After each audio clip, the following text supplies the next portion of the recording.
Israele ha lanciato una vasta operazione militare in Cisgiordania, la più grande degli ultimi anni, coinvolgendo centinaia di soldati, carri armati e supporto aereo.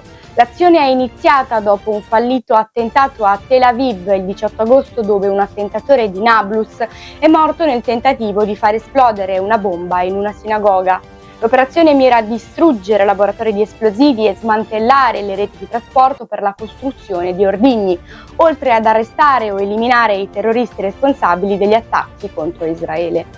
Le forze israeliane hanno concentrato le loro incursioni su Jenin, Talkeram e il campo profughi di Al-Farah, imponendo coprifuoco e blocchi stradali. L'esercito ha assediato ospedali locali, sostenendo che i terroristi usano le strutture mediche come rifugio. L'ONU ha denunciato l'operazione come una violazione del diritto internazionale e ha avvertito del rischio di un'escalation di violenze. Nel frattempo Hamas ha annunciato l'intenzione di riprendere gli attentati suicidi in Cisgiordania e la Jihad islamica ha parlato di guerra aperta contro Israele.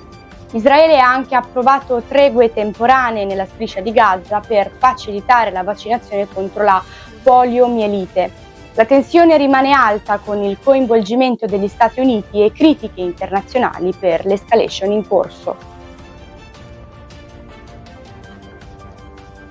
A Sarroch, in provincia di Cagliari, una donna di 78 anni, Rosanna Pilloni, è stata trovata morta nel congelatore della sua abitazione. Il ritrovamento è avvenuto dopo una segnalazione ai carabinieri, che hanno scoperto che il figlio Sandro Mulas, di 54 anni, aveva nascosto il cadavere della madre nel freezer per continuare a incassare la sua pensione. La donna, che non si vedeva in paese da tempo e non partecipava più alla messa, era deceduta mesi fa. Durante la perquisizione Mulas ha ammesso che la madre era morta per cause naturali, ma non ha saputo specificare il momento del decesso, indicando solo che sarebbe avvenuto durante il Covid in gennaio. I carabinieri hanno denunciato l'uomo per truffa aggravata ai danni dello Stato e occultamento di cadavere. Dopo la scoperta, il medico legale Roberto De Montis e la squadra del nucleo investigativo di Cagliari sono intervenuti per esaminare il corpo e raccogliere prove all'interno dell'abitazione. Il corpo di Rosanna Pilloni è stato trasferito all'ospedale Brotzu, dove verrà eseguita un'autopsia per determinare la causa e il momento esatto della morte. Mulas ha spiegato che non aveva denunciato la morte per continuare a riscuotere la pensione minima della madre, unico reddito della famiglia.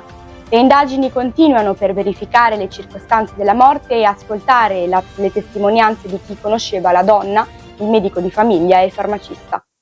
La famiglia, segnata da difficoltà economiche e disagi, aveva perso contatti anche con il marito della donna e con un secondo figlio che vive all'estero.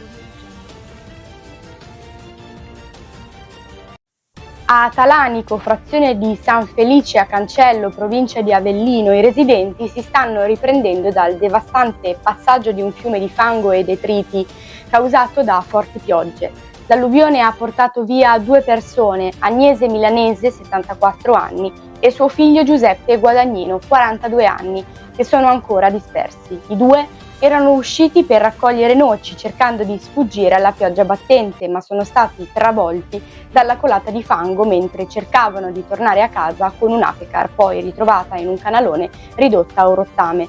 Raffaele, figlio di Agnese e fratello di Giuseppe, ha cercato disperatamente i familiari tutta la notte senza successo. Le ricerche proseguono con cani molecolari, droni, sommozzatori e gommoni, ma le speranze di ritrovare i dispersi in vita sono al lumicino. Il sindaco Emilio Nuzzo ha chiesto lo stato di calamità naturale, evidenziando la fragilità idrogeologica della zona e lamentando una mancata attenzione alle denunce sul dissesto del territorio. Il prefetto di Caserta, Giuseppe Castaldo, ha rafforzato le squadre di ricerca e ha indicato, tra le possibili cause del disastro, un incendio estivo che ha distrutto la pineta della collina, riducendo la capacità del terreno di resistere alle frane. La priorità ora è concentrarsi sulle ricerche e mettere in sicurezza l'area. A Cilavegna, un piccolo comune in provincia di Pavia, Giuseppe Sgroi, 54 anni, è stato ucciso nella sua abitazione di via dei 1000 dopo una lite scoppiata durante la cena con il fratello di 52 anni e un amico di 34 anni. Due conviventi lo avrebbero aggredito colpendolo ripetutamente al volto fino a provocarne la morte. L'allarme è scattato poco dopo la mezzanotte, quando i carabinieri sono intervenuti trovando sbroi senza vita sul pavimento della cucina con evidenti traumi facciali. All'interno dell'abitazione a soqquadro c'erano solo il fratello e l'amico della vittima, che sono stati subito fermati. Dopo un lungo interrogatorio, il pubblico ministero Valentina Terrile ha disposto il trasferimento dei due in carcere.